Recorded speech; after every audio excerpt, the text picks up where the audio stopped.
50 లక్షల నుంచి కోటి రూపాయలు విదేశాలకు వెళ్ళిపోతున్నాయి.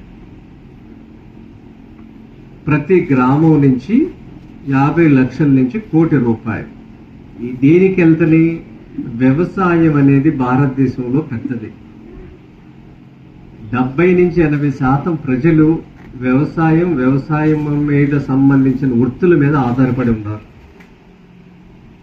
భూమి కూడా 80% రైతుల చేతుల్లోనే ఉంది. కానీ ఒక గ్రామం నుంచి 50 లక్షల నుంచి కోటి రూపాయల విదేశాలకి యూరియా రూపంలో వెళ్తున్నాయి, కలుపు మందుల రూపంలో వెళ్తున్నాయి, ట్రాక్టర్ రూపంలో వెళ్తున్నాయి,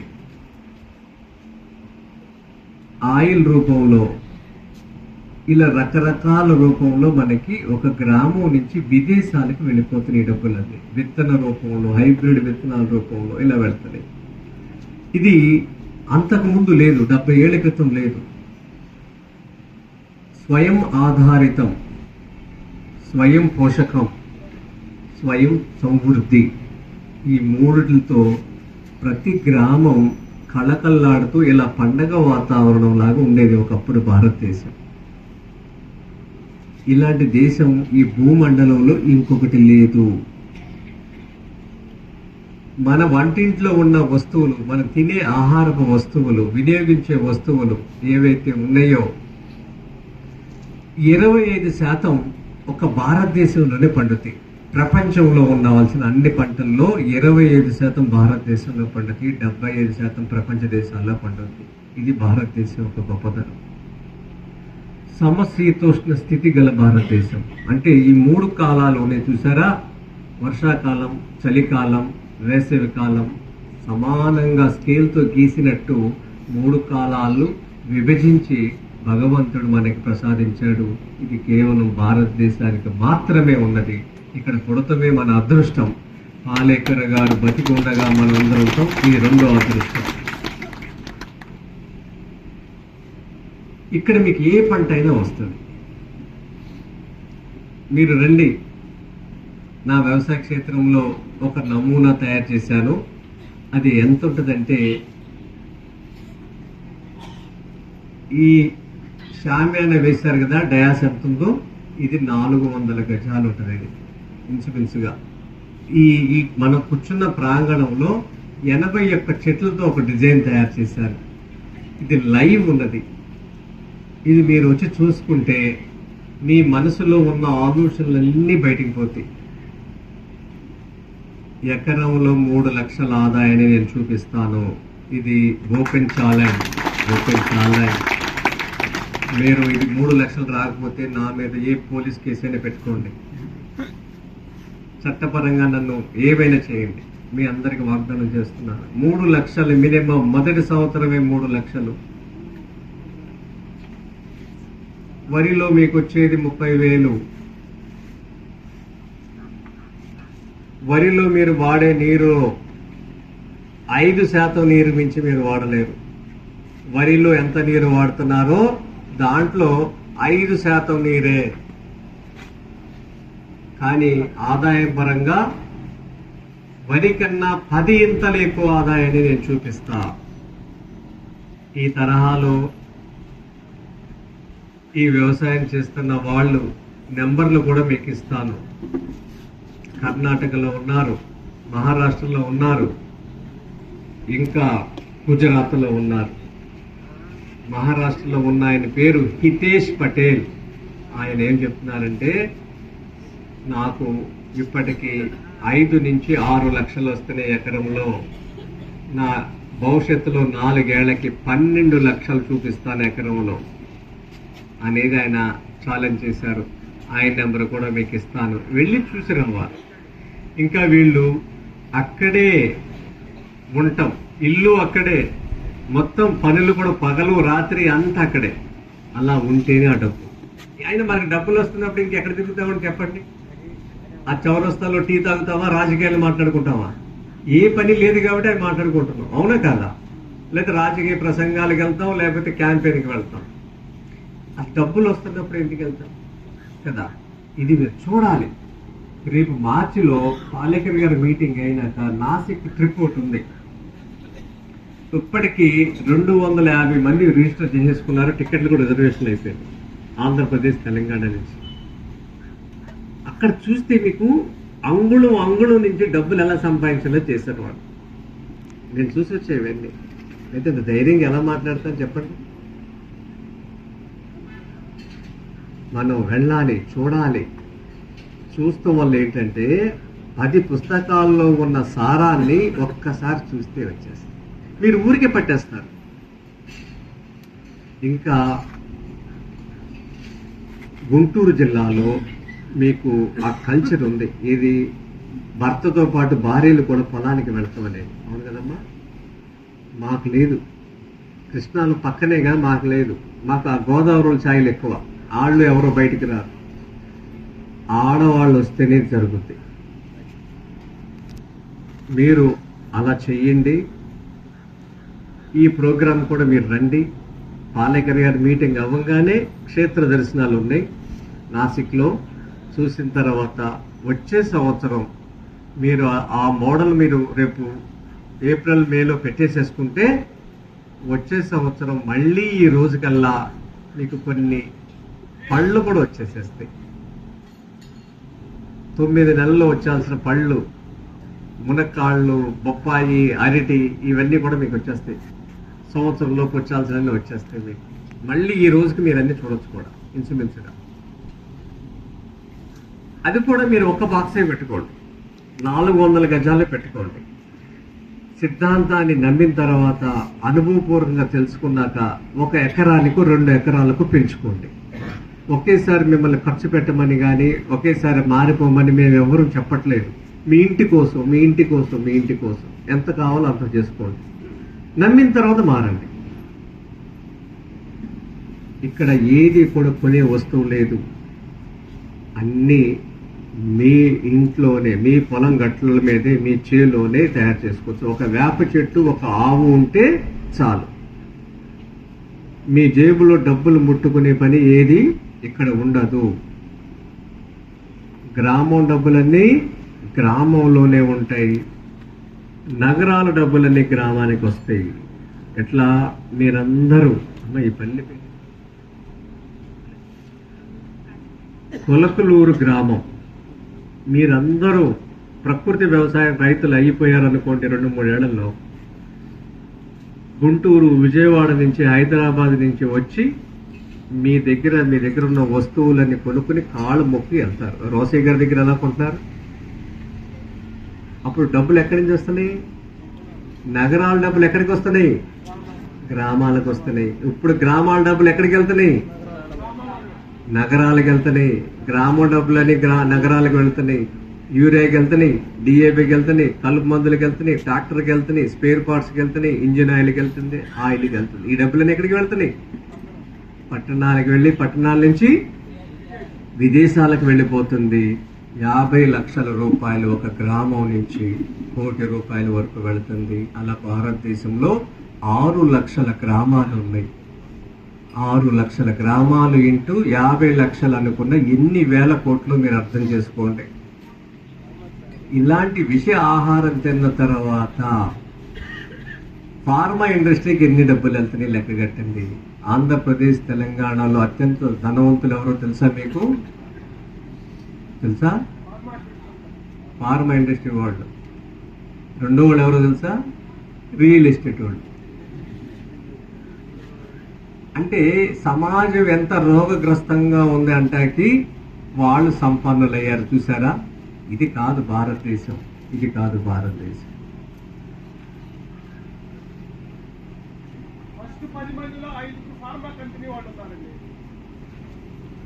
మనం అందరూ మారితే ఆ హాస్పిటల్ అన్నీ కూడా మన గోడౌన్ సెంటర్ల కింద మారిపోతాయి.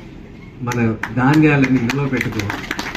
ఎందుకంటే ఖాళీ అయిపోతాయి కదా. గిరాకులు లేకపోతే వాళ్ళు ఏం చేస్తారు? మనకి రెంట్కి ఇస్తారు కదా. ఇది మనం చేయాలి.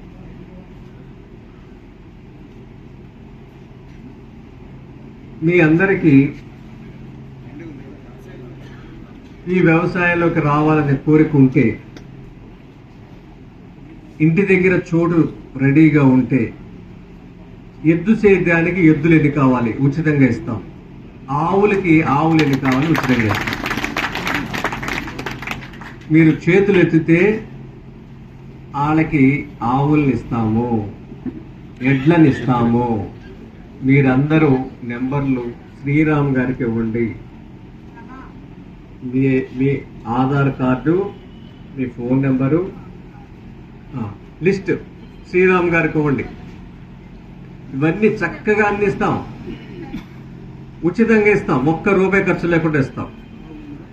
కానీ ఇవి ఎడ్లకి మీరు సేద్యాలు నేర్పించాలి. కొన్నిట్లకి కొన్ని నేర్చుకున్న ఉన్నాయి, కొన్ని నేర్పించాలి. సేద్యాలు మీరు నేర్పించుకోవాలి. తర్వాత మేమిచ్చే ఆవులు జీవామృతానికి 100% కరెక్ట్. కానీ పాలు మాత్రం రావు. పాలు మీకు కావాలి అనుకుంటే దానికి మీరు మంచిగా గడ్డి, హీరామ్ అనే గడ్డి, ఆ గడ్డి కూడా నేను చూపిస్తాను. ఆ పొలం వస్తే 10 అడుగులు ఉంటుంది. అది యాక్చువల్గా 15 అడుగులు, అప్పుడు నా దగ్గర 10 అడుగులు ఉంది. ఆ గడ్డి ఎలా పెట్టుకోవాలి, విత్తనం ఎక్కడ దొరుకుతుంది, యాజమాన్య పద్ధతులన్నీ నేను చెప్తాను. ఆ గడ్డి మీరు కొంచెం దానా అయి పెట్టుకుంటే 2వ తరం 3వ తరంలో మీకు ఇంటి పాలు వచ్చేస్తాయి, 2 లీటర్లు అట్లా. ఇప్పుడైతే మేము పాలున్న ఆవులు కాదు, ఇది సభాముఖంగా చెప్తున్నాను. ఈ పేడ మాత్రం 100% కరెక్ట్. కానీ మేము ఇచ్చిన ఆవుని ఎవరికి ఇవ్వరాదు, ఎక్కడ అమ్మకూడదు. ఒకవేళ సాకలేకపోతే మళ్ళీ మాకు ఇచ్చేయాలి తప్ప మీ సొంత నిర్ణయాలు తీసుకోకూడదు. ఇది హామీ పత్రం ఎవరు ఇవ్వాలి? మీ ఊరు సర్పంచ్, ప్రెసిడెంట్ ఎవరు ఉంటారు కదా, ఆయన కానీ, బడి పంతులు కానీ, గుడి పంతులు కానీ ఇవ్వాలి, సిఫార్సు చేయాలి మీ గురించి. మా ఊరు ఆయన అయినా మీరు ఆవులు ఇవ్వచ్చు అని సిఫార్సు చేయాలి. మరి మాకు ఆధారాలు కావాలి కదా. ఇలా వేల ఆవులు ఉన్నాయి మా దగ్గర. ఇవన్నీ కషాయోళ్ళు రోడ్డు మీద పట్టుకెళ్తుంటే ఆపిన ఆవులు. ఇవన్నీ ఇలా జ్ఞానం లేకుండా రైతు పాలు ఇవ్వకపోతే ఆవును అమ్మేస్తున్నారు. పాలు అనేది పంచగవ్యాసులో ఆఖరిదనమాట. పాలు అనేది గొప్ప వస్తువు కాదు. ఇంకా గొప్ప వస్తువు ఏంటంటే గోమయం, గోమూత్రం. పాల కన్నా ఎక్కువ ఆదాయాన్ని మీకు గోమయం ఇస్తుంది. అందుకే గోమయే వసతి లక్ష్మి అన్నారు. గోమయంలో లక్ష్మి స్థిర నివాసం ఏర్పాటు చేసుకుంది. లక్ష్మీ నివాసం అనేది గోమయం. ఇది ఊరికే సరదాగా అన్న మాట కాదు, పెద్దలు సరదాగా అన్న మాట కాదు. శాస్త్రీయంగా ఏం చెప్తున్నారంటే, సైంటిఫిక్గా మాట్లాడుకుంటే మనం ఆవు 1 గ్రాము పేడలో మైక్రోబ్స్ లక్షలలో ఉన్నాయి, కోట్లలో ఉన్నాయి. దీన్ని ముక్కోటి దేవతలు అన్నారన్నమాట. ఆవులు ముక్కోటి దేవతలు అన్నది ఇదే మాట అన్నమాట. అంటే దేవతల్ని ఎలా పోల్చారు అంటే, మనకి ఒక్కొక్క అంగం మీద ఆవు బొమ్మల్లో, ఆవు మీద రకరకాల దేవతామూర్తులు చిత్రీకరించారు. ఇది ఊరికే సరదాగా వేయలేదు. కానీ సైన్స్ దీన్ని ఒప్పుకోదు. సైన్స్ ఏం చెప్తుందంటే దీంట్లో మంచి బ్యాక్టీరియా ఉందని చెప్తుంది. ఇది నిజమా కాదనేది మీకు కొన్ని ఉదాహరణలు చెప్తాను. మనం కొత్త ఇల్లు కట్టుకున్నాం అనుకోండి, కొత్త ఇంట్లోకి గృహప్రవేశం పాటు దంపతులకు ముందు ఎవరిని తీసుకెళ్తాం? అవునే కదా. ఇది ఎప్పుడు నుంచి జరుగుతుంది భారతదేశంలో? అనాది నుంచి కదా. ఎవరైనా గేదెని తీసుకెళ్లారా? తీసుకెళ్ళలేరు కదా. ఇది శాస్త్రీయత, నమ్మకాలు కాదు. తర్వాత ధనుర్మాసం వస్తే గొబ్బెమ్మలు దేంతో పెడతారు? ఆవు పేడతో పెడతారు. కృష్ణుడు వెనకాల ఏముంది? ఎవరైనా ఆర్టిస్టు ఒక బర్రె బొమ్మ పెడితే అలా అక్కడ ఫోటో చూసారా? బాగుంటుందా? బాగోదు. మరి మీరు ఆవు పాలు తాగుతున్నారా, బర్రె పాలు తాగుతున్నారా? మరి మీరేమో కృష్ణుని పూజిస్తారు, మరి మీరు తాగేదేమో బర్రె పాలు కదా. మరి కృష్ణుడు ఎలా ఇష్టపడతారు మీ మాటలు కదా. కృష్ణుడు మిమ్మల్ని మీ కోరికలు తీర్చాలంటే గోవుని పాలన చేయాలి, గోవుని పూజించాలి. పూజించడం అంటే బొట్లు పెడతాం కాదు, పూజించడం అంటే బొట్లు పెడతాం కాదు, కొమ్ములకు బొట్లు రాసి స్నానం చేయించి ప్రదక్షిణాలు తిరగడం కాదు. గోమయంతో వ్యవసాయం చేయటం పూజ అంటే. ఇలా చేసినప్పుడు కృష్ణ భగవానుడు మిమ్మల్ని ఇష్టపడతాడు. ఇలా భారతదేశం మొత్తం వ్యవసాయం జరిగింది. మెకాలే అనేవాడు భారతదేశం వచ్చినప్పుడు హిమాలయాస్ నుంచి కింద కన్యాకుమారి వరకు కాలినడకం తిరిగాడు. మెకాలే అనే వెళ్ళి లండన్లో ఏం చెప్పాడంటే, భారతదేశాన్ని కొట్టడం చాలా కష్టం, వాళ్ళు ప్రతి గ్రామం పండగ వాతావరణం ఉంది, నాకెక్కడ దొంగ కనపడలేదు, భారతదేశంలో గొడవలు కనపడలేదు, తగులాటలు లేవు, పోలీస్ స్టేషన్లు లేవు, పంచాయతీలు లేవు. ప్రతి ఊరు వెళ్తే నాకు బట్టలు పెట్టారు, భోజనం పెట్టారు, అతిథి దేవో భవ అన్నారు. నాకెందుకు ఇంత గౌరవిస్తున్నారు అని నేను ఏదో అనుకున్నాను. ఎవరు వచ్చినా అదే గౌరవిస్తున్నారు. వాళ్ళకి ఏ కొరత లేదు. నేను కొన్ని ఇళ్ళు చూశాను, తాళం వేసుకోవడం కూడా వాళ్ళకి ధ్యాస లేదు. ఎందుకంటే ప్రతి ఇంట్లో అన్నీ ఉన్నాయి, పక్కనిల్లు దొంగిలించాలనే కోరికే లేదు వాళ్ళకి. అలాంటిది భారతదేశాన్ని మనం కొట్టాలంటే ఆవుని దూరం చేయాలి, ఆవుని నరకాలి. అలా సంస్కృతం రెండు మనం తప్పిస్తే గానీ అవుతున్నారు. సంస్కృతి అంటే కల్చర్, అంటే ఆవుతోనే మన కల్చర్ వచ్చింది. మీరు చూడండి, ఏదైనా శుభకార్యం చేయాలి, ఒక యజ్ఞం చేయాలి. శుభకార్యం అంటే యజ్ఞం చేయాలంటే యజ్ఞంలోకి కావాల్సింది ఏంటి? ఆవు నెయ్యి. ఆవు నెయ్యి లేకపోతే యజ్ఞమే జరగదు కదా. దాన్ని మూలాలను కొట్టాడు వాడు. దీంట్లో 100% సక్సెస్ అయ్యాడు. ఇలా భారతదేశంలో మెకాలే రాకముందు 360 జాతులకు పైన ఆవులుండేవి మనకి. అంటే ఎన్ని జాతులు చూసుకోండి, 360 జాతులు. ఇప్పుడు ఎన్ని జాతులు ఉన్నాయో తెలుసా మీకు? మన జాతి ఏంటి? మన రాష్ట్రంలో మన జాతి ఏంటి? ఆవుది ఒంగోలు. అబ్బా, చాలా బాగా చెప్పారు. ఒంగోలు. ఇంకొకటి కూడా ఉంది, పొంగనూరు కూడా ఉంది.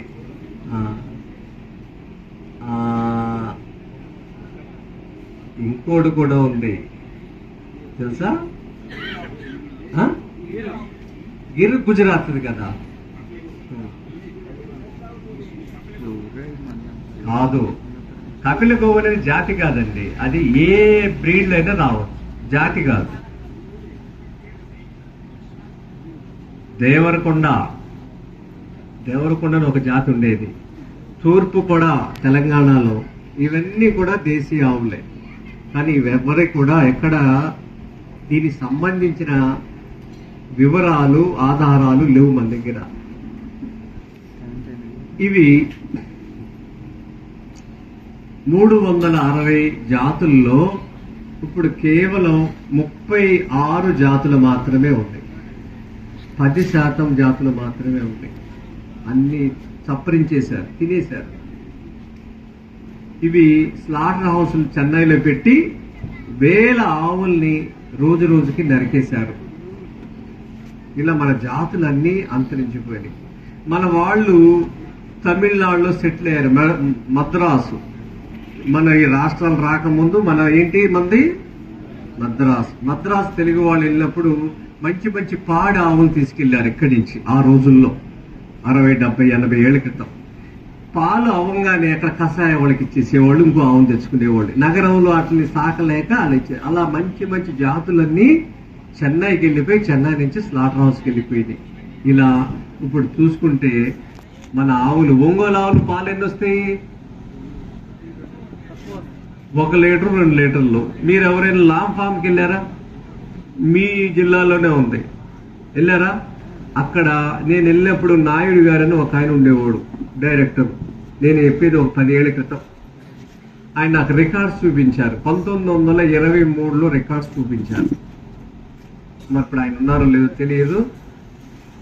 1923లో బ్రిటిషర్స్ పాల పోటీలు పెట్టారు. పెడితే 24 లీటర్లు ఒంగోలు ఆవు రికార్డ్స్ ఉన్నాయి. అక్కడ వాళ్ళు రాసిన రికార్డ్స్ నేను చూసా. 24 లీటర్లు, పూటకి 12 లీటర్లు ఇచ్చే ఆవులు అక్కడ ఉన్నట్టు రికార్డ్స్ ఉన్నాయి. చక్రపాణి గారిని వెస్ట్ గోదావరి జిల్లాలో ఉన్నారు. ఆయన దగ్గర నేను ఆవును చూశాను. 8 లీటర్ల పాలు ఇచ్చేది పూటకున్నది ఆయన దగ్గర. 16 లీటర్లది ఇప్పుడున్నది, ప్రజెంట్ ఉన్నది 16 లీటర్లు. అంటే దానికి ఎంత అదనంగా అయింది? 24 లీటర్లు అంటే 8 లీటర్ల. మరి ఇది ఆశ్చర్యం ఏముంది? ఇప్పుడు ప్రస్తుతం 16 లీటర్లు ఇచ్చే ఆవు ఉంది ఒంగోలు. ఇలాంటి జాతుల్ని సర్వనాశనం చేసుకున్నాం. అచ్చేసి ఆంబోతును వదిలేసి అవన్నీ సంకరం అయిపోయి ఉన్న ఆవులన్నీ 1 లీటర్కి వచ్చి బ్లడ్ లైన్లన్నీ కలిసిపోయి నాశనం చేసుకున్నాం. ఇది ఎందుకు జరిగింది? ఎవరు చెప్పలేదు. ఈ శాస్త్రీయత, ఈ యొక్క పద్ధతుల గురించి ఎందుకు మాట్లాడలేదు? ఎవరికి అంతు పట్టని విషయాలు ఇవన్నీ. మనం ఎంతసేపు వృత్తిపరమైన ఉద్యోగాల వైపు వెళ్ళిపోయి మనం పాడు చేసుకున్నాం. ఇది చాలా దూరం జరిగిపోయాము. మీరు మళ్ళీ మంచి ఆవులు తీసుకోండి. నేను ఈ సంక్రాంతి తర్వాత ఒక మీటింగ్ పిలుస్తున్నారు రాష్ట్ర ప్రభుత్వం వాళ్ళు. అది కానీ జరిగితే ఫస్ట్ కోరుకునేది నందిశాలలో ప్రతి జిల్లాలో ఏర్పాటు చేయాలి. నంది ఉంటేనే సంతతి. నందులు లేవు ఎవరి దగ్గర, ఎద్దు సేద్యాలు లేవు, బండ్లు లేవు, నాగలు దున్నేవాళ్ళు లేరు. అందుకని మంచి నంది ఉంటే మళ్ళీ మంచి సంతతి కలుగుద్ది. అందుకనే తిరుమల తిరుపతి దేవస్థానం పేరుతో ప్రతి జిల్లాలో ఒక నంది గోశాల పెట్టాలి. ఎవరికి అవసరమైన గోవుకి అక్కడ తీసుకెళ్లి దానికి జరగాల్సినవన్నీ సహాయ చర్యలు జరిగితే అవుతాయి. కానీ ఇన్సెమినేషన్, ఇంజక్షన్లు ఇచ్చి చెయ్యకూడదు. ఇది మంచి పద్ధతి కాదు. నేచర్కి అగైనెస్ట్. ఈ పని ఎవరు చేయమాకండి. నందిని సాకండి. ఊరు మొత్తం కలిపినా నందిని సాకండి. నందులు లేకపోతే శివుడు కూడా ఇష్టపడడు. శివుడు వాహనం. భారతదేశం మొత్తం తిరిగా నేను, ఒక్క అరుణాచల్ ప్రదేశ్ తప్ప. ప్రతి గ్రామంలో, రాష్ట్రంలో గ్రామాన్ని తిరిగా నేను. ప్రతి దేవాలయాల్లో, శివాలయాల్లో మన ఒంగోలు ఆవును పోలిన నందినే పెట్టారు. ఇది మన అందరి యొక్క అదృష్టం, గర్వంగా చెప్పుకోవచ్చు. మీరు చూడండి,